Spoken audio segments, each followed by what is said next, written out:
పరిశుద్ధుడైన తండ్రి, నీ యొక్క ఉన్నతమైన నామాన్ని బట్టి వందనాలు. మరి ఈ సమయంలో మా కొరకై అనుగ్రహించిన లేఖన భాగాన్ని బట్టి వందనాలు. దాన్ని మీరే వివరించమని నీ సన్నిధిలో ప్రార్థన చేస్తున్నాను నాయన. నా తండ్రి, శత్రువు మీద విజయం ఇవ్వండి దేవా. అంతరంగాలు మా జీవితాలు ఎరిగిన దేవుడు, నా నోట నీవు మాటలు పలికించేవి మాకు అనేకులకు ఆశీర్వాదకరంగా ఉన్నట్లు చేయమని వేడుకుంటూ, ప్రతి చివరి మొమెంట్లో కానీ నీ వైపు తిరిగినప్పుడు విజయం ఇచ్చే దేవుడు, ప్రతి బలహీనతలో కూడా బలం అనుగ్రహించే దేవుడు, ఎప్పుడు బలహీనరాలను అప్పుడే బలవంతురాలుగా చేయగలడు కనుక ఆ రీతిగా మీరు చేసినందుకు కూడా కృతజ్ఞతలు చెల్లిస్తూ, ఘనత మహిమ ప్రభావాలు మీకు మాత్రమే ఆరోపించుకుంటూ, అడిగి ఉంచిన దానికంటే అత్యధికంగా చేస్తున్నందుకు కృతజ్ఞతలు చెల్లిస్తూ యేసే నామంలో ప్రార్థిస్తున్నాను తండ్రి, ఆమేన్. మేము భయపడము, ఇక మేము భయపడము, ఏ కీడు రాదని యేసే చెప్పెను మాకు, ఏ కీడు రాదని యేసే చెప్పెను మాకు. మేము భయపడము, ఇక మేము భయపడము, శత్రుకోటి మమ్ము జుటన్, పాతాళము మృంగాజుడన్, శత్రుకోటి మమ్ము జుటన్, పాతాళము మృంగాజుడన్, నిత్యుడు యేసు నిత్యము కాయును, మేము భయపడము, ఇక మేము భయపడము, ఏ కీడు రాదని యేసే చెప్పెను మాకు, ఏ కీడు రాదని యేసే చెప్పెను మాకు. మేము భయపడము, ఇక మేము భయపడము, బలమైన ప్రభు హస్తము వలయము వల్లే మమ్ము జుటి, బలమైన ప్రభు హస్తములు వలయము వల్లే మమ్ము జుటి, పలు విధములుగా కాపాడు మమ్ము, మేము భయపడము, ఇక మేము భయపడము, ఏ కీడు రాదని యేసే చెప్పెను మాకు, ఏ కీడు రాదని యేసే చెప్పెను మాకు. మేము భయపడము, ఇక మేము భయపడము. అందరికి ప్రేజులడక్క. నా పేరు భాగ్య, నేను A4 గ్రూప్ లో ఉంటానక్క. మా ఆయన పేరు ప్రభాకరు. ఆయన యాక్సిడెంట్ అయ్యి ఇప్పుడు ఇంకా మార్చి వస్తే 4 ఏళ్ళు లెక్క పడుతుంది అక్క. 3 ఏళ్ళు పూర్తి అయిపోయి 4 ఏళ్ళు లెక్క పడుతుంది. అయితే అప్పటి నుంచి ఇప్పటి వరకు ఒకటే పొజిషన్ లోనే ఉన్నాడు. రికవర్ అయితే ఏం కాలేదు. కానీ దేవుడి కృప వల్ల మేము ఇప్పటి వరకు కూడా ఆయన సజీవ లెక్కలో చూస్తున్నామంటే అది కేవలం ఆయన కృపని. మేము ఆయన లేకుంటే ఈ పాటకి ఎప్పుడు ఆయన మర్చిపోయాము. కాకపోతే మొన్న ఏం జరిగిందంటే ఇలా ఇన్ఫెక్షన్ అయిందని చెప్పినాం కదా. అంతకు ముందు రోజు సాయంకాల సమయంలో 7, 6:30 ఆ మధ్యలో 5:30 వరకు కూడా మా మామ ఇంట్లోనే ఉన్నారు. నేను, మా మామ, నా పిల్లలే ఉండింది. ఇంకా అత్త ఊరికి వెళ్ళింది నా ఇంటిపూరికి. అయితే మామ 5:30 వరకు కూడా ఇంట్లో ఉన్నాడు. మరి మా మామ బయటకు వెళ్ళిపోయినాడు. బయటకు పోయిన తర్వాత నేను ఇంట్లో పని చేసుకుంటున్నా 1 గంట ఆయన దగ్గరికి వెళ్ళలేదన్నమాట. అంటే నేను శనగిత్తనాల కారం పొడి రోట్లోనే దంచుతాను అనమాట. అట్లా నేను అది రోట్లో దంచుకుంటా 1 గంట సేపు నేను ఆయన దగ్గరికి వెళ్ళలేదన్నమాట. అయితే 1 గంట వెళ్ళడానికి అపవాదం అనేది, శత్రువు అనేది ఆయన్ని ఎంతగా బాధించిందంటే, చీమలు మామూలుగా బతికుండే మనుషులకి చీమలు పట్టడం అంటే అసాధ్యం. అలాంటిది ఆయన చుట్టూ చీమలు పట్టిపోయినాయి. అది ఎర్ర చీమలు చుట్టూ అంత మొత్తం బాడీ మొత్తం అంతా చీమలు పట్టిపోయినాయి. అయ్యో ఏంటి ఇంత జరిగిందని చెప్పి మరి మా మామ నేను ఇద్దరం అంతా డ్రెస్ అంతా క్లీన్ చేసేసి ఆయన మొత్తం అంతా ఇదిలిచ్చేసి మొత్తం అంతా ఆయనకి ఏమి కూడా లేకుండా పిల్లోస్ అన్ని మొత్తం అంతా బయటకి వేసేసినాం. వేసేసరికి ఇంకా ఎందుకు ఇట్లా అయింది అని చెప్పేసి అంటుంది కదా, దానికి ఏమన్నా స్మెల్కి ఏమన్నా వచ్చినాయేమో, అయితే ఇంతవరకు కూడా ఎప్పుడు రాలేదు కదా, అయినా ఇప్పుడు ఎందుకు ఇట్లా వచ్చినాయి అనుకున్నాం. సరేలే అని చెప్పేసి ఇంకా అరౌండ్ నైట్ 12-12:30 వరకు కూడా మేల్కొనే ఉన్నాం మేము. ఎప్పుడు ఆ టైం అవుతుంది పడుకునేసరికి, అంతవరకు కూడా మేల్కొనే ఉన్నాం. ఇంకా మా మామ పడుకున్నాడు, ఇంక నేను మేల్కొని ప్రార్థన చేసుకుంటున్నాం, పడుకున్నాము. ఇంకా కొద్దిసేపు పడుకొని మళ్ళీ 5 గంటలకు లేచి చూసేసరికి మొత్తం మళ్ళీ మనిషి అంతా చీమలు పట్టేసి ఎట్లా పడితే అట్లా కరిచేసిన ఆయనకి. పాపం అసలు ఎట్లా భరించినాడు, కదలడానికి లేదు మెదలడానికి లేదు, అలా ఉన్నాడు అనమాట మనిషి. చీమలు మొత్తం అంతా గొంతు దగ్గర, చేతులకి, మొత్తం బాడీ అంతా ఎక్కడ పడితే అక్కడ కొరికేసి మొత్తం కరిచేసినాయి. సరే అని చెప్పేసి మళ్ళీ అంతా నీట్గా అంతా తీసేసి డ్రెస్ అంతా పొద్దున్నే మళ్ళీ అమ్మకి ఆ రోజు జిఎల్ గ్రూప్ లో ఆల్ నైట్ ఉన్నింది అనమాట, మేల్కొని ఉన్నింది. 5:20 కాడే అమ్మకు ఫోన్ చేసిన, అమ్మ ఇట్లా మామకి చీమలు పడుతున్నాయమ్మా అంటే, అయ్యో ఎందుకమ్మా పడుతుంది మనిషి ఎందుకు చీమలు పడినాయి అని చెప్పేసి, సరే అని చెప్పేసి అట్లనే మేల్కొని ఉన్నాం పొద్దునే వరకు కూడా. మరి పొద్దున్నే ఉన్నట్టుండి ఇంకా ఆయనకి అంటే మామూలుగా పేషెంట్స్ వస్తే పౌడర్ ఇస్తారనమాట, అది వేస్తే ఏమన్నా పేలిన అట్లాంటివన్నీ తగ్గిపోతాయి. కరిచిన చోటంతా పౌడర్ వేసేసి పెట్టేసినాం. పెడితే కొద్దిసేపు తర్వాత యూరిన్ దగ్గర అంతా బ్లడ్ వస్తా ఉంది, స్లోతో బ్లడ్ అంతా కారుతుంది. ఇంకా అయ్యో ఎందుకు మామ ఇట్లా దీని ద్వారానే మేము మొన్న చీమలు వచ్చినాయి అని చెప్పేసి ఇంకా సరే అని చెప్పేసి మళ్ళీ అలాగనే ఉన్నాం కొద్దిసేపు తర్వాత చూస్తే మొత్తం అంతా వాపు వచ్చేసి యూరిన్ స్టాప్ అయిపోయాడు. ఇంకా సరేలే అని చెప్పేసి ఇంకేం చేసేకి లేదు, ఇది పైప్ చాలా రోజులే కదా చేంజ్ చేసి, అందుకని ఏమన్నా స్టాప్ అయిపోయినాయేమో అని చెప్పేసి కొద్దిసేపు ఇంకా అలానే ఉన్నాము. ఇంకా ఎక్కువ అయిపోతుంది వాపు. సరేలేమ్మా అది క్లిస్టర్ తీసేసి పైప్ తీసేద్దాము, తర్వాత కావాలంటే ఎవరైనా పైప్ పెట్టేకి వస్తారేమో చూద్దాం అని అన్నారు. మామూలుగా ఇంకెవ్వరు రారు ఆయన పైప్ పెట్టడానికి, ఎందుకంటే ఆర్ఎంపీ డాక్టర్స్ భయపడతారు, కోమలో ఉన్నాడని చెప్పేసి భయపడతారు. అందుకని మా మరిది నేర్చుకున్నాడు పైప్ పెట్టడం. అయితే ఎప్పుడు మా మరిది పెట్టుకునేవాడు. ఇప్పుడు మా మరిది ట్రాన్స్ఫర్ వచ్చి అనంతపూర్లో ఉంటున్నాడు కాబట్టి ఇంకెవరు పెట్టడానికి రాలేదు. ఇంకా మేము ఇంకా నా ప్రయత్నం నేను చేసి ఇంకా క్రిస్టల్ తీసేసి పైప్ తీసేసినాను. ఇంకా సరే అని చెప్పేసి బ్లడ్ అయితే గడ్డలు వస్తుంది, గడ్డలు కారిపోతుంది, తీగలు అసలు చూడలేము. మనం డెలివరీ అయితే ఎలా బ్లడ్ వెళ్తుందో ఆ విధంగా బ్లడ్ అంతా వెళ్ళిపోతుంది. మనమన్నా డెలివరీ అయిన కొద్దిసేపు ఆ బ్లడ్ వస్తున్న తర్వాత స్టాప్ అయిపోతుంది అని లేదు, కంటిన్యూగా క్లాతులు అయితే ఇట్లా బకెట్లు పడేస్తున్నాను, తుడిచేసి అవి ఉతికేసి అప్పటికప్పుడే అట్లా పోతుంది బ్లడ్ అంతా.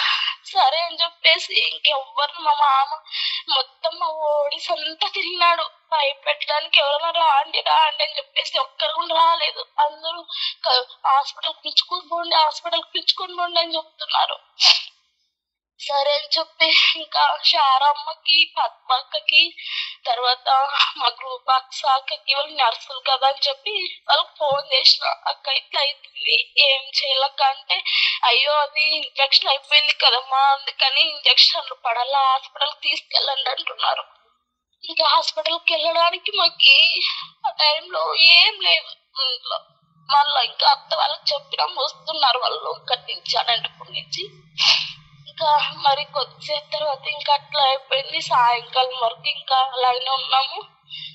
సరే అని చెప్పేసి ఇంకా సాయంకాలం వేరే ఆర్ఎంపీ డాక్టర్ వచ్చినాడు, అయిపోయి పైప్ పెట్టేసి వెళ్తే ఇంకా బ్లడ్ అనేది రాకోకుండా స్టాప్ అయిపోయింది, యూరిన్ స్టాప్ అయిపోయింది. అప్పుడు అనేది అదేమైంది, ఇంకా ఎక్కువ వాపైపోయింది. ఇంకా ఎక్కువ వాపైపోయి కొద్దిసేపు తర్వాత మనిషికి అంతా ఇంకా నొప్పి ఎక్కువైపోయి ముక్కుతున్నాడు, ఏడుస్తాడు, చెప్పలేడు, అలా అనిపిస్తాడు, చూడలేం అట్లున్నాడు. సరే అని చెప్పి జ్వరం వస్తుంది, ఇంకా జ్వరం వచ్చేసింది ఆ నొప్పికి. అయ్యో ఇంక ఈ పైప్ అన్న తీసేస్తే బ్లడ్ అంతా ఇట్లానే లీక్ అవుతా ఉంటుంది, మనిషి అన్న ఫ్రీగా ఉంటాడు కదా అని చెప్పేసి అనుకునే లోపల ఫిట్స్ వచ్చేసినాయి. అబ్బా ఇంకా ప్రభా ఇంకేం చేయాలని మాకు అర్థం కాలేదు. ఫిట్స్ వచ్చేసేసరికి ఇంకా ఫిట్స్ వస్తే ఎక్కడ జాయిన్ చేసుకో, ఇంకా వెళ్ళాల్సిందే, వేలూరు అన్న బెంగళూరు వెళ్ళాల్సిందే. ఇంకా సరే అని చెప్పేసి వెంటనే ఇంకా మళ్ళీ క్రిస్టల్ అంతా బయటకు తీసేసి పైప్ తీసేసరికి ఫిట్స్ ఆగిపోయినాయి. నొప్పి అనేది కొంచెం తగ్గింది, బ్లడ్ అంతా వచ్చేస్తుంది. ఇంకా మళ్ళీ అట్లా స్టాప్ అయిపోయింది, అదంతా బ్లడ్ మళ్ళీ వచ్చేస్తుంది. ఇంకా అంబులెన్స్ కి ఇంక ఇలా ఉంటే ఏదో ఒకటి అయిపోతాడు, ఇదే మనం మర్చిపోవాల్సి వస్తుంది అని చెప్పేసి ఇంట్లో అందరికి ఏడుస్తున్నారు, అత్త మామ అందరూ ఏడుస్తున్నారు. ఇంకెట్లా సరే అని చెప్పి గవర్నమెంట్ హాస్పిటల్ పిలుచుకొని వెళ్ళాం కదిరికి. అందరు ప్రేయర్లు చేస్తున్నారు అక్కడికి. పద్మక్కలందరూ ఫోన్ చేసి అమ్మ అంతా భారం కలిగి ప్రేయర్ చేస్తూనే ఉన్నారు. అక్కడికి పోయిన తర్వాత కదిరికి హాస్పిటల్ కి అక్కడ పోయిన వెంటనే మళ్ళీ ఫిట్స్ వచ్చేసినాయి. వాళ్ళు ఆ ఫిట్స్ అయితే ఆపినారు, ఇంజక్షన్ ఇచ్చేసి ఫిట్స్ రాకోకుండా చేసినారు. ఇంకా యూరిన్ పైపు పెట్టడం తీయడం అసలు నొప్పికి తట్టుకోలేకున్నాడు, చెప్పలేడు. ఎన్నిసార్లు పెట్టి తీస్తున్నారు పైప్, చూడలే మన పక్కన ఉంది. ఏం చేసినా కూడా ఇంకా పోలేదు పైపు. అమ్మ ఇది బ్లడ్ అంతా క్లాట్ అయిపోయింది, మీరు ఇక్కడైతే కాదు అన్నట్టు తీసుకెళ్ళండి అన్నారు. సరే చెప్పేసి పద్మక్క ఆ టైంలో ఫోన్ చేసి 10 గంటలైంది. ఆ టైంలో ఎలా ఉన్నాడమ్మా అని చెప్పేసి ఆరమ్మ కూడా చేసింది. అమ్మ ఇంక ఇప్పుడు హాస్పిటల్కి వచ్చినామమ్మా అని చెప్పిన. సరేమ్మా మరి ఏం చెప్తున్నారో మాకు చెప్పమ్మా ఫోన్ చేస్తున్నారు. మరి పద్మకి చెప్తే సర్లే పక్కి నువ్వేం భయపడద్దు, అనంతపూర్లో మన సిస్టర్స్ ఉన్నారు కదమ్మా మంచిగాని ఇంకా సుజాత అక్క అనంతపూర్కి వెళ్ళిపోండి అని చెప్పింది. సరే అక్క వెళ్తాము అని చెప్పి అక్క వాళ్ళు ప్రేయర్ చేస్తున్నారు. మళ్ళా అక్కని మంజుల అక్కని లైన్ కలిపింది, మేమున్నాం ఇక్కడికి రామని చెప్తున్నారు. సరే అని చెప్పేసి ఇక్కడే పెట్టుకుంటారేమని చూస్తే వాళ్ళు పెట్టుకోలే, ఇంకా పంపించేసినారు. మేము నైట్ ఇంకా హాస్పిటల్కి వెళ్ళేసరికి అనంతపూర్కి 1 గంట అయింది. 1 గంట అయిపోయింది. అక్కడికి పోయిన తర్వాత అంతే, వాళ్ళు పైప్ పెట్టడం తీయడం అది లోపలికి పోలేదు, బ్లడ్ అంత వస్తుంది, నొప్పి పాపం అసలు భరించలేకున్నాడు. సరే అని చెప్పి ఇంకా వాళ్ళు ఇంకా పోలేదు. ఇక్కడ కూడా ఇక్కడైతే కాదు, ఇంకా మీరు సూపర్ స్పెషాలిటీ హాస్పిటల్కి వెళ్ళాలని చెప్తారు. సరే అని చెప్పేసి మార్నింగ్ మంజుల్వాణి సిస్టరు సుజాత సిస్టరు పెట్టి దగ్గరకు వచ్చి మా ఆయన కోసం అక్కడ ఉండి ప్రేయర్ చేసి నన్ను ఓదార్చి అక్కడున్న సిస్టర్స్ మాట్లాడి వెళ్ళినారు. ఇంకా అప్పటికి వీళ్ళందరూ ఫోన్ చేసి ప్రార్థిస్తున్నారు, అందరూ ఆర్మీటీలంతా ప్రార్థన చేస్తున్నారు. ఇంకా సరే చెప్పి సరే అక్కడికి వెళ్ళాలంటే మాకు అక్కడ అపాయింట్మెంట్ కావాలి కదా అంటే, అయితే ఈరోజు డాక్టర్ ఉండరు, ఆ సూపర్ స్పెషాలిటీ హాస్పిటల్లో డాక్టరు శుక్రవారం సోమవారం మంగళవారం ఒక్కటేనంట చూసేది, మిగతా రోజుల్లో ఉండడంట డాక్టరు. కాకపోతే ఆ రోజు దేవుడు కృప వల్ల ఒక్క పేషెంట్ కి సర్జరీ పెట్టుకున్నారంట ఆ రోజు ఆ డాక్టర్. ఆ సర్జరీ ఒక్క పేషెంట్ కి వస్తే ఆ హాస్పిటల్కి వచ్చినాడు. ఈ రోజు ఒక సర్జరీ ఉంది, మీకు దేవుడు కర్ణిస్తే ఒకవేళ ఫస్ట్ లోనే వెళ్ళిపోండి, డాక్టర్ హాస్పిటల్కి రాకనే మీరు హాస్పిటల్కి వెళ్ళిపోండి, ఒకవేళ ముందుగా మీకు ఏమన్నా మాట్లాడిచి వెళ్తాడేమో అని చెప్తున్నారు. సరే ఇలా వెళ్తామని చెప్తున్నా. అయితే ఆ రోజు నైట్ ఇంకా 1 గంట కూడా నాకు ఇంకా ఆ రోజు ఏమైందంటే ఎక్కువ తలనొప్పి ఇచ్చేసి 5:30 కాడ నిద్ర పట్టేసింది. అర్ధగంట సేపు 4 గంటల నుంచి కూడా మా ఆయన పక్కన ఎప్పుడు నేను కూర్చొని, ఎందుకంటే నీ టైం బెడ్ మీద ఉంటాడు కాబట్టి. కాకపోతే ఆ రోజు ఆయన పక్కన హాస్పిటల్లో బెడ్ మీద ఒక 1/2 అవర్ పడుకున్నా. నిద్ర పడిపోయింది. పడుకొని కల్లో ఆయన బాగున్నాడని చెప్పేసి ఇట్లా తొక్కుతున్నాను ఆయన్ని, జరుగు అంటున్నాను. అంటుంటే కళ్ళు మా మామతో పాటు ఉన్నాడు, మా భాగ్యమ్మ ప్రభాకర్ ఉన్నాడు పక్కన అంటున్నాడు. అప్పుడు నాకు కళ్ళు అంతా జరిగిపోయి అయ్యో బాగలేదు కదా అని చెప్పేసి పైకి లేసి కూర్చున్నా. ఇంకా సరే అని చెప్పేసి ఆ హాస్పిటల్కి వెళ్ళాము. అక్కడికి వెళ్ళిన తర్వాత డాక్టర్ ఫస్ట్ మా బెడ్ దగ్గరికి వచ్చినాడు. ఆ సర్జరీ పేషెంట్ దగ్గరికి వెళ్ళలేదు. ఫస్ట్ మా దగ్గరికి వచ్చి మాట్లాడుతున్నాడు. ఇది చాలా క్రిటికల్ గా ఉంది, మీరు ఎందుకు వచ్చినారు ఇక్కడికి అని అరుస్తున్నాడు. సరే ఇంకెక్కడ కావట్లేదు సార్, ఇక్కడ చూస్తారని చెప్పేసి వచ్చినాము అంటున్నాం. సరే అని చెప్పేసి రిపోర్ట్స్ తీసుకొని మళ్ళీ వస్తారని చెప్పేసి వెళ్ళిపోయినారు. వచ్చిన తర్వాత మళ్ళీ వచ్చినారు. అక్కడ కూడా అంతే, ఇంకా పైప్ పెట్టడం తీయడం. ఒక దాదాపు మనిషి ఎంత హైట్ ఉంటాడో అంత హైట్ చిన్న కడ్డీ, అలాంటి కడ్డీ ఆయన శరీరంలోకి పెట్టినారు. తీసే బ్లడ్ అంతా పోతుంది. ఇంకా నొప్పి, అసలు మనిషి ఏం లేడు. అంతా ఇంకా అందరూ అక్కడికి 2-3 డాక్టర్స్ అక్కడికి వచ్చి గవర్నమెంట్ హాస్పిటల్ ఈయన ఏం లేదు చనిపోయినారు అని చెప్తున్నారు. నేను అంటున్నా అక్కడికి ధైర్యంతో, ఏం లేదు సార్, మేము 3 years నుంచి చూస్తున్నాం కానీ ఎందుకు మీరు మాట్లాడతారు అని అంటున్నా.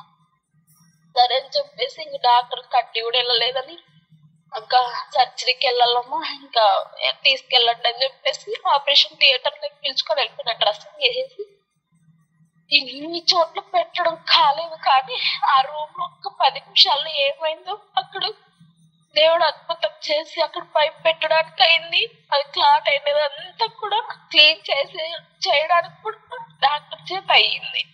ఇంకా బ్యూలమ్మ, శారమ్మ, వాళ్ళందరూ ఫోన్ చేసి ప్రార్థన చేస్తున్నారు. అందులో నాకు సుజాత సిస్టర్లు అంతా.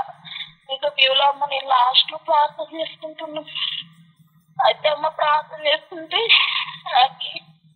ప్రభా నైట్ అందుకేనా ప్రభా నువ్వు హాఫ్-అన్-అవర్ నాకు నేను డాక్టరు చాలా వీక్ అయిపోయినాడమ్మా, ఎప్పుడు కోరుకుంటారు సార్ సర్జరీ అయితే అని అడిగితే చాలా వీక్ అయిపోయినాడు చెప్పలేము, మీరు సిగ్నేచర్ చేయకని చెప్తున్నారు. ఎందుకంటే కోమలో ఉన్నాడు కదా, అది బ్లడ్ అని తెలిపోయింది, ఏం లేదు బ్లడ్ అసలు. ఇంకా వాళ్ళు టెస్ట్ చేయడానికి కూడా ఇప్పుడు బ్లడ్ లాగినా కూడా రాలేదన్నమాట బయటికి. అందుకని అనుకుంటున్నా, అందుకేనా ప్రభు నాకు అవకాశం ఇచ్చినది ఇంతే, ఇంకా లాస్ట్ రోజు అని చెప్పేనా నాకు పడుకోవడానికి నాకు స్పేస్ ఇచ్చినది నువ్వు అలా కానీ ప్రభు అని చెప్పేసి అమ్మ ప్రేయర్ చేసుకుంటున్నా. ఇంకా అమ్మ వినం లేదు. అప్పటికే మా ఆయన వచ్చేసినాడు బయటికి. ఏమైంది సార్ అడిగితే ఆపరేషన్ ఏం లేదమ్మా, పైప్ పెట్టడానికి అయింది అని చెప్పేసి అబ్బా దేవుడు ఎంత గొప్ప కార్యం చేసినాడు అనుకొని మరి సరిగ్గా మీరు ఇంకెళ్ళొచ్చమ్మా అని చెప్తున్నారు. అయ్యో 2 రోజులు పెట్టుకోవాలి సార్, ఇప్పుడే కదా పెట్టినది, ఇంకా పాస్ రాలేదు, ఇక్కడే ఉంటామంటే వాళ్ళు ఒప్పుకోలేదు. వెళ్ళిపోండి ఇంకా ఏం లేదు, పైప్ పెట్టేసి వెళ్ళిపోండి అన్నారు. సరే అని చెప్పేసి మేము కిందికి వచ్చేసినాం. ఓపీ దగ్గర ఎవ్వరు లేరు హాస్పిటల్లో. మేము ఒక్కటే ఉన్నాం. 1.5 గంట సేపు అక్కడే కూర్చున్నాము. వాళ్ళు పిలుచుకోలే, లేదంటే మేము ఇక్కడే ఉంటాము.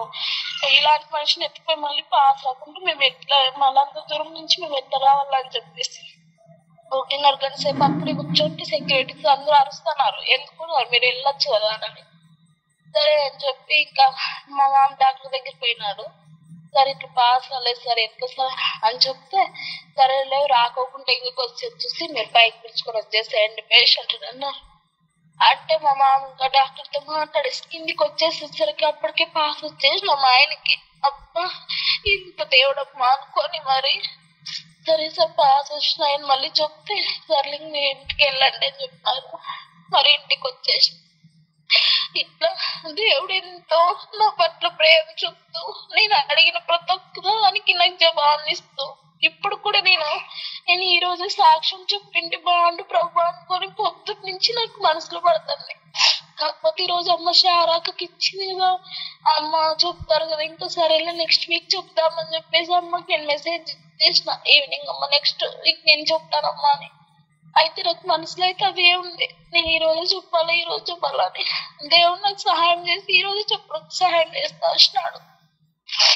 కానీ నేను ఆల్రెడీ మాత్రం ఎప్పటికీ మర్చిపోలేను.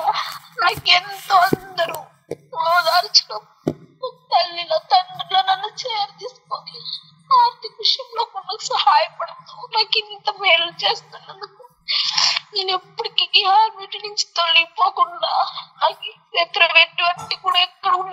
నెమ్మదించకుండా నన్ను ఇంకా బలపడకు సహాయం చేస్తూ ఇన్ని మేలు చేసిన దేవుడికి మీ అందరికి కూడా నేను చేతులెత్తి హృదయపూర్వకంగా వందనాలు చెప్పుకుంటూ ఈ కొద్ది సాక్ష్యం దేవుడికి యెషయా గ్రంథం 41వ అధ్యాయం 9-10 వచనాలు చదువుతున్నాను. బూది గంతముల నుండి నేను పట్టుకొని దాని కొనల నుండి పిలుచుకొనిన వాడా, నీవు నా దాసుడవనియు నేను నిన్ను ఉపేక్షింపక ఏర్పరచుకొంటిననియు నేను నీతో చెప్పి ఉన్నాను, నీకు తోడై ఉన్నాను. భయపడకము, నేను నీ దేవుడినై ఉన్నాను. దిగులు పడకము, నేను నిన్ను బలపరుతు. నీకు సహాయము చేయువాడని నేనే. నీతి అను నా దక్షిణ హస్తంతో నిన్ను ఆదుకొందును. దేవుడి మాటలు ఇది నాన్న మనలో ప్రతి ఒక్కరికి కూడా అనుగ్రహిస్తా ఉన్నాడు. సాతాను ఎప్పుడు కూడా మనల్ని కృంగదీసేవాడు, భయపెట్టేవాడు. దేవుడు మనల్ని ధైర్యపరిచేవాడు, లేవనెత్తేవాడు. ఎప్పుడు కూడా గుర్తుపెట్టుకోవాలి, మనం భయపడుతున్నాం, కృంగిపోతున్నాం అంటే వెంటనే మీకు షార్ప్గా వెంటనే మీకు గుర్తు రావాలి, సైతాన్ నాలో కార్యం చేస్తున్నాడు. ఈ పరిస్థితులు కాదు నన్ను కృంగదీస్తున్నాయి, సైతాన్ నన్ను కృంగదీసేవాడు వాడే. పరిస్థితులు ఏమైనా కానీ మన దేవుడు ఏం చేస్తాడు? కృంగదీస్తాడా? ధైర్యపరిచి బలపరుస్తాడు. ఇక్కడ చూస్తున్నాం ఆయన ఏమంటాడంటే, దిగులు పడొద్దు, నేను నిన్ను బలపరిచేవాడు ఆయన. భయపడకుము అంటే నువ్వు ఎంత భయపడే పరిస్థితులు వచ్చినా నేను నిన్ను ధైర్యపరుస్తాను. ఇంకేమంటే నేను నీకు తోడై ఉన్నా. సహాయము లేనటువంటి దిక్కుతోచని పరిస్థితిలో ఉన్నావా, నేను నీకు సహాయం చేస్తాను. అలాగున ఆ దేవుడు మనకి ఎల్లప్పుడూ తోడుగా ఉంటాడు, ఎల్లప్పుడూగా సహాయం చేస్తూ ఉంటాడు. ఆయన మన కొరకు ప్రాణం పెట్టిన వాడు. ఇంకా ఆయన మనకి ఇవ్వడానికి ఏది కూడా వెనుతీయడు అంటాడు కదా. ఆయన తన సొంత కుమారునే మనకి ఇచ్చినవాడు, ఆయనతో పాటు సమస్తం మనకి ఎందుకు అనుగ్రహింపడు అంటాడు. కాబట్టి మనం గుర్తుపెట్టుకోవాలి, ఆయన ఏమైనా మనకు అనుగ్రహించేవాడుగా ఉంటాడు. ఆత్మీయ జీవితంలో ఎట్లా ఉంటుంది అని అంటే, ఆత్మీయంగా ఎదిగే కొద్దీ కూడా సైతాను వాడు చావడు. వాడు ఇంకా వెళ్ళిపోయినాడు అని అనుకుంటుంటాం. వాడు ఏమంటాడు? పొంచి ఉంటాడు. వాడు ఎట్లంటే వాడు ఓడిపోవడానికి ఇష్టపడేవాడు కదా. వాడు గెలవాలని ప్రయత్నించేవాడు. ఎంత మనము గెలుస్తున్నా కూడా వాడు ఏం చేస్తాడంటే, ఎక్కడ ఒక్క దాంట్లోనే పట్టుకుంటా, చివరిలో అయినా దొరక్కపోదా అని శతవిధాలుగా ప్రయత్నం చేసేవాడు. వాడిని తమాషగా తీసుకోవద్దు, ఆషామాషగా తీసుకోవద్దు.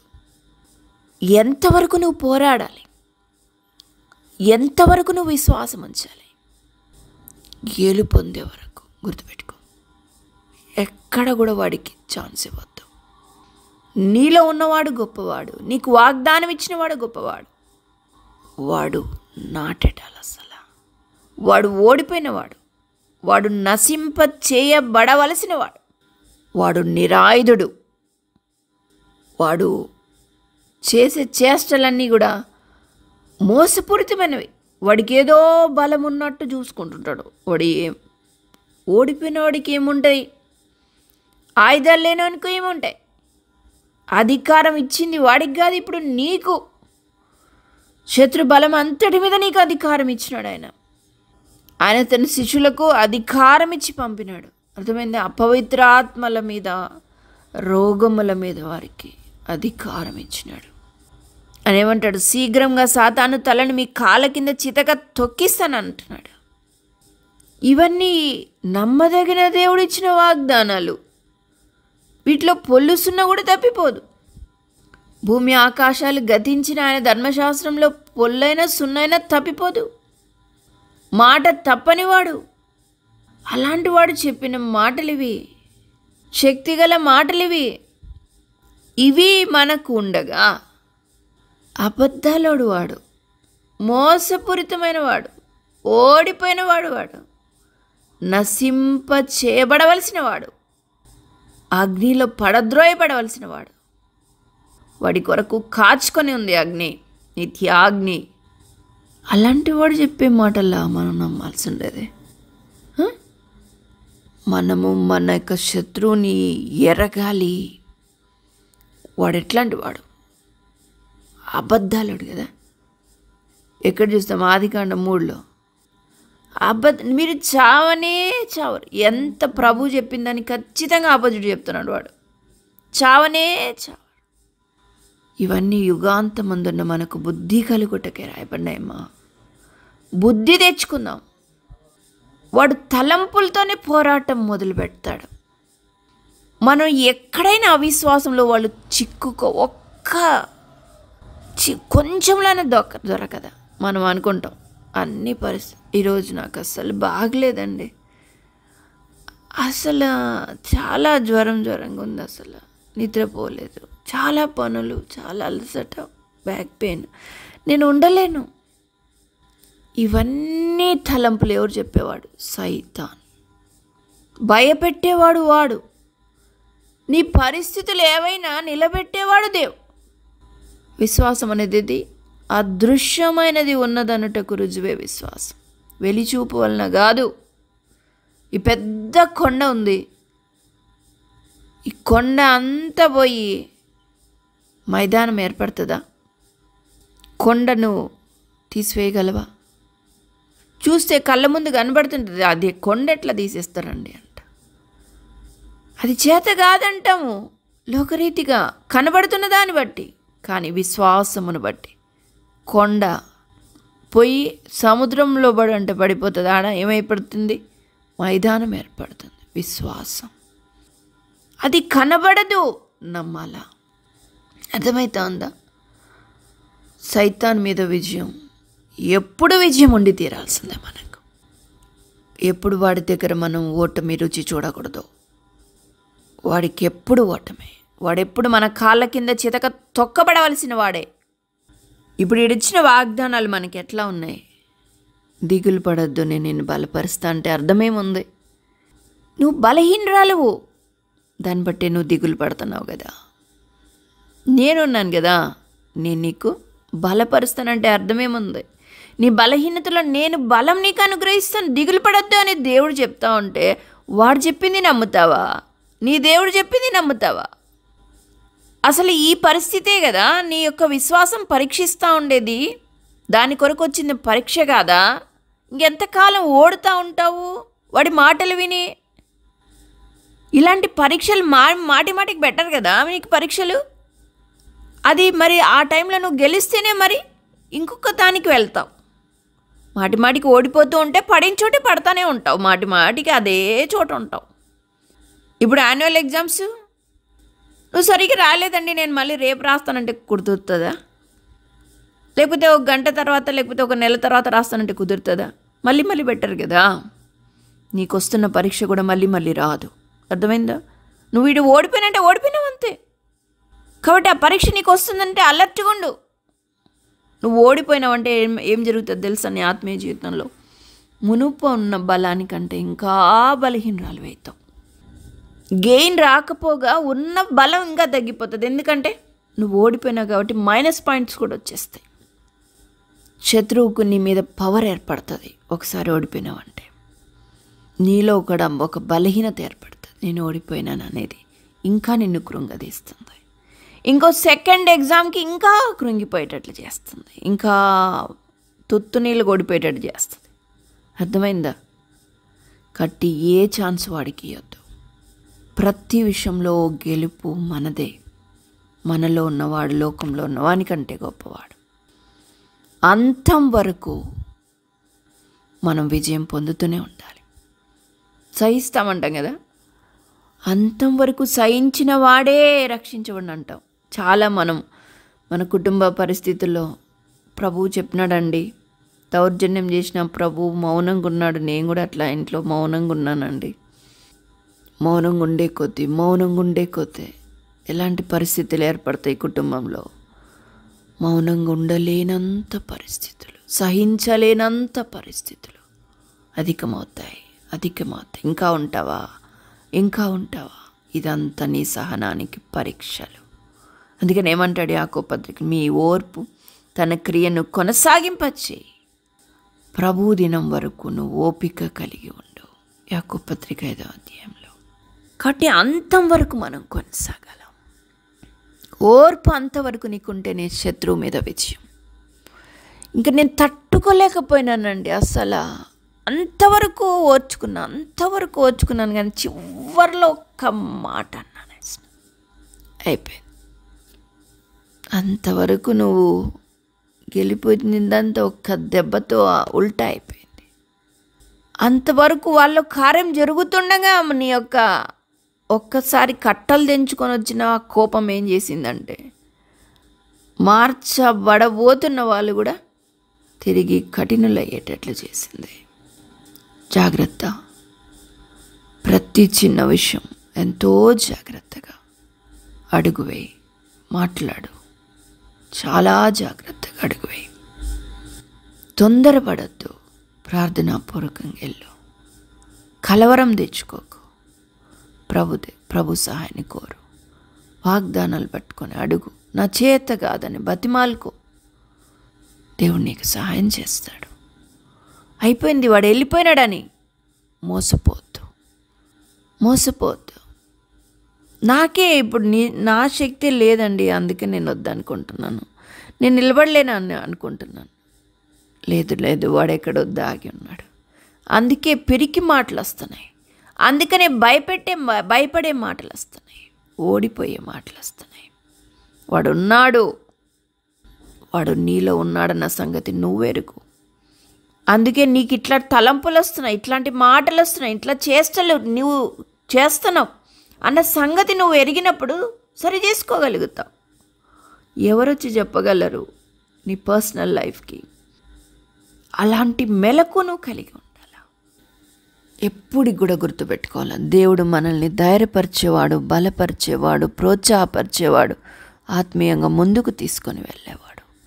పెంట కుప్ప నుండి దరిద్రులను పైకి లేవనెత్తేవాడు ఆయన. బీదలను కనికరించేవాడు ఆయన. క్షమించుటకు ఆయన సిద్ధమైన మనస్సు గలవాడు ఆయన. సాతానైతే, అమ్మో నువ్వు ఇన్ని సంగతులు చేసినావు, అసలు నువ్వు పనికేరావు, అసలు నువ్వు ఫలానా చేసినావు, దేవుడు ఎట్లా నిన్ను ఒప్పుకుంటాడు అసలు అనేసి భయపెట్టేస్తూ ఉంటాడు, కృంగదీస్తూ ఉంటాడు. ఫలానా వాళ్ళలో అది జరిగింది, మీ ఇంట్లో ఇది జరిగింది, ఇంకా అయిపోయింది ఈ సంగతి, ఓటమిగా అయిపోయింది, నేను చుట్టుముట్టేసినారు సాతాను, ఇంకెక్కడ ఛాన్స్ లేదు నువ్వు గెలవడానికి, అసలు బయటపడడానికి కూడా ఛాన్స్ లేదు, ఇంక వెళ్ళిపోయింది నీ సంగతి అని అంతా అలుముకుని ఉంటాడు. కానీ చిన్న ఆవగింజ అంత అంటారు కదా, విశ్వాసం చాలు తిరిగి వాని మీద నువ్వు విజయం పొందటానికి.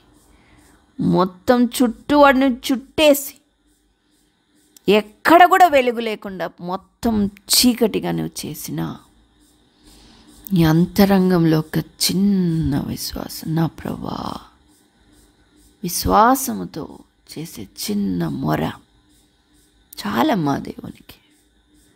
ఆపత్కాలంలో నీవు నాకు మొరపెట్టుము, నేను నిన్ను విడిపించేదని అంటున్నాడు. అంటే చుట్టూ అంధకార పరిస్థితి ఎట్లా వచ్చినా చచ్చిపోయినావు నువ్వు అనుకోవట్లేదు, కానీ నేను బ్రతుకుతా, నా దేవుడు నన్ను బ్రతికిస్తాడన్న విశ్వాసంతో నువ్వు ప్రార్థన చేస్తున్నప్పుడు అదే నీ గెలుపు. అర్థమైందా? విశ్వాసంతో నువ్వు చేస్తున్న ఆ ప్రార్థనే నీ గెలుపు. నీ విశ్వాసమే నేను బ్రతికిస్తుంది. నీ విశ్వాసమే వాడి మీద అత్యధికమైన విజయాన్ని పొందేటట్లుగా చేస్తుంది. అందుకనే చూడండి, కీర్తన 118 అంటాడు, 17వ వచనం, నేను చావను, సజీవుడన యెహోవా క్రియలు వివరించెదను. చూసారా, ఈ మాట శత్రువుకి అంత ఓటమో. నేను చావను, సజీవుడనై యెహోవా క్రియలు వివరించదు. సైతాన్ని నువ్వు చచ్చిపోతావు అంటున్నాడు వాడు. వీళ్ళేమంటున్నారు, నేను చావను, నేను బతకడం మాత్రమే కాదు, నా దేవుని క్రియలు నేను వివరిస్తా. ఓ వాడి సంగతి ఎట్లుంటుంది? అదేమ్మా, ఆ విశ్వాసం నీలో ఉండాలి. అందుకే దేవుడు అంటాడు, నీ విశ్వాసమే నేనేం చేయగలను, నీ విశ్వాసమే నిన్ను స్వస్థపరుస్తుంది. నమ్ముట నీ వల్లనైతే నీకు సమస్తం సాధ్యం. నమ్ముట నా వల్లనైతే అనట్లేదు అక్కడ, నీ వల్ల అయితే నీకు సమస్తం సాధ్యం అంటున్నాడు. కాబట్టి మన జీవితంలో ఆయన మీద, ఆయన వాగ్దానాల మీద విశ్వాసం ఉంచుదాం. ఆయన ఎలాంటి వాడు ఎరుగుదాం, ఎంత ప్రేమ గలవాడు ఎరుగుదాం. ప్రాణం ఇచ్చినవాడు, సమస్తం ఇచ్చినవాడు, మనకు సాయం చేయడా? మనల్ని బలపెట్టలేడా? నిలబెట్టలేడా? వాడు చెప్పే సంగతులకి తలకాయ ఒప్పకుండా వాడిని తొక్కిపడే. నా ప్రభు నమ్మదగినవాడు. నేను నిలబడలే నిజమే, నేను పనికిమాలి దాన్ని నిజమే. నా ప్రభు నాకు సాయం చేస్తాడు, నన్ను నిలబెడతాడు. నేను పనికిమాలి దాన్నే, కానీ నా దేవుడు నన్ను పరిశుద్ధపరుస్తాడు. ఆయన స్వభావంలోకి, ఆయన స్వరూపంలోకి నన్ను మలుస్తాడు. సాతానా పో అని చెప్పచ్చు. యేసుప్రభు అట్లా సాతానా పొమ్మో శోధనలన్నీ జయించినాడు. మనం కూడా ఆయన అడుగుజాడలు మనం నడుస్తాం. మన దేవుడు నమ్మదగినవాడు, ఎల్లప్పుడూ విజయం, అత్యధికమైన విజయం ఇచ్చేవాడు. ఆ రీతిగా మనం జయ జీవితం కలిగి ఉన్నట్లు దేవుడు మనందరికి కూడా సహాయం చేయని కాక. ఆమేన్. అత్యున్నత సింహాసనం మీద ఆసీనుడు అయిన గొప్ప తండ్రి, నీకే వందనాలు, స్తోత్రాలు చెల్లించుకుంటున్నాం. నిరంతరము శాశ్వతమైన ప్రేమతో ప్రేమించిన గొప్ప దేవుడుగా నిరంతరమును ప్రేమిస్తూనే ఉంటున్నావు ప్రభా. తండ్రి, నా స్థితిగతిని ఎరిగిన దేవుడుగా ఉండి తండ్రి, నువ్వు నాతో మాట్లాడిన నీ యొక్క లేఖనాన్ని బట్టి నీకు ఉన్నాను. యెషయా ప్రభా 9:10 సెలవిచ్చిన భయపడుకునే ఆయన తోడుకుంటాను, దిగులు పడుకో బలపరుతాను అంటున్నా. నాయన నువ్వు సహాయకుడిగా ఉన్నాను అంటున్నావు ప్రభా. దేవా, బోధిగంతం నుంచి ప్రభా నాయన పిలుచుకున్న వాడుగా ఉండి నాయన నీ సహాయాన్ని దయచేసే గొప్ప దేవుడుగా ఉన్నావు దేవా. నిజముగా నాయన ప్రతి విషయము కూడా నీ మాటకి శత్రు చేసేదానికి ఎంతో వ్యతిరేకంగా ఉంటది ప్రభా. దేవా, నిజమైన ఆడు నాయన పండు తింటే చేస్తారని చెప్పినప్పుడు సైతాన్ని అయితే చావనే చావరన్నప్పుడు అయ్యా అబద్ధాన్ని నమ్మినంత ఈజీగా నిజాన్ని నమ్మలేం ప్రభా. కానీ తండ్రి నాయన చివరి వరకు సహనంతో ఓర్పుతో నిలిచినప్పుడు నాయన ఆ చివరిలో ఒక చిన్న పొరపాటు ఆ సహనాన్ని కోల్పోడు. నిజంగా నా జీవితం ఇప్పటికీ లెక్కకు మించిన సార్లు జరుగుతూ వచ్చింది. ఎంతో ఓపికతో ఎంతో సహనంతో కనిపెట్టుకుంటాను తండ్రి. సైతాన్ని నిజంగా ఎంతో శోధిస్తూ వస్తాడు ప్రభా. తండ్రి, నిజంగా నాయన నిన్ను ఆరాధించినప్పుడు కూడా ప్రభా, నేను ఆరాధించాలన్నా కూడా ఎంతో భయము నాలో సైతాన్ని పుట్టిస్తూ వచ్చినాడు. కానీ నాలో ఉన్న నీవు లోకంలో ఉన్నవాడి కంటే గొప్పవాడు కదయ్యా. సాతాన్ని కాలు కింద చితకటానికి నీవు కృపనిచ్చే దేవుడు తండ్రి. అనేకమైన పరిస్థితుల్లో అవన్నీ కూడా నాకు ఎంతో భయం పుట్టిస్తా వచ్చింది. నిన్ను ఆరాధించాలంటే భయపెడతా వచ్చింది. అనేక శ్రమలు, శోధనలు ప్రభా. నిజముగా నీకు మొరుపెట్టే వారికి సైతాన్ని ఎన్నో ఆటంకాలు వేస్తాడు. అలాగే ప్రభా నాయన వింటున్న పరిస్థితులు, వినబడి చెవుకు పడుతున్న ప్రతి పరిస్థితులు ఎంతో భయం, ఎంతో ఆందోళనగా ఉంటా వచ్చింది. అయితే నీ నీతి దక్షిణాస్తంతో నన్ను ఆదుకుంటానని సెలవిస్తున్నావు. నాలో నీతి లేదు ప్రభా, కానీ ప్రభు నీవు నీతిమంతుడు గుండి నన్ను ఆదుకుంటానంటున్నావు తండ్రి. నాకు సహనం, ఓర్పు, ఎన్ని శ్రమలు వచ్చినా నిన్ను స్తుతించడానికి సహాయించి నాయన. నిజముగా తండ్రి పౌలు నాయన శరీరంలో ముళ్ళున్నందుకు స్తుతిస్తా వచ్చినాడు. నా శరీరంలో బాధ ఉన్నందుకు ఎన్నోసార్లు బాధపడుతూ వచ్చిన, కొన్నిసార్లు నిరీక్షణ ఉంచుతున్నాను, కానీ కొన్నిసార్లు కోల్పోతా వస్తున్నాను తండ్రి. అయ్యా, అంతేకాదు నెబుకద్నెజరు తన తలంపుల్లో ప్రభు మరి ఎంతగానో మరి ఆ తలంపుల్లో గర్వం వహిస్తా వచ్చినాడు. నేను కూడా అలా గర్వంగా ఉండి ఎన్నిసార్లు దిగజారిపోతా వచ్చిన, కానీ ప్రభు నీవు సహాయకుడుగా ఉండి మరలా నీ వాక్యము చేత, నీ ప్రేమ చేత, నీ కృప చేత నన్ను సమకూర్చుకుంటున్నా. నీ కృప కొన్నాను తండ్రి. ఇదే వాక్యాన్ని పదే పదే గుర్తు చేస్తున్నాను తెలియదు. వాక్యాన్ని బట్టి విశ్వాసం ఉంచుతున్నాను. నమ్మకంగా కొనసాగబడినట్లు సహాయపడండి. దుష్టుడు తంత్రాలు ఎన్నప్పటికీ అవి కాలు కింద చితక త్రొప్పి సైతాన్ని తలంపులకి తలాడించుకుంటూ సహించి ఎన్నో బలహీనత పెడుతుంది. నిజంగా నేను చేయలేను, నేను ఉండలేను ఇవే తలంపులు. కానీ ప్రభా నువ్వు శక్తివంతుడిగా ఉండి సహాయపడుకుంటూ వస్తున్నావు. నీ మీద ఆధారపడిన వారిని ఎంత మాత్రం తోసివేసే దేవుడు కాదు. ఎందుకంటే ప్రభు సాతానుతో వ్యాజ్యమాడువాడు నీవు, ప్రభు గాలి తుఫాలను గద్దించేవాడు నీవు. కాబట్టి అట్టి నిరీక్షణతో నీ మీద ఆధారపడుచు కొనసాగబడినట్లు సాయించని ముందున్న పరిస్థితులు నీకు వ్యతిరేకంగా ఉన్నాయి. వాటిని చూడక నిన్ను చూచి ప్రార్థన చేసుకొని అనుభవంలోకి నడిపించమని, శత్రు తంత్రాల మీద విజయం దయచేయమని యేసు నామములో ప్రార్థిస్తున్నాను తండ్రి. ఆమేన్.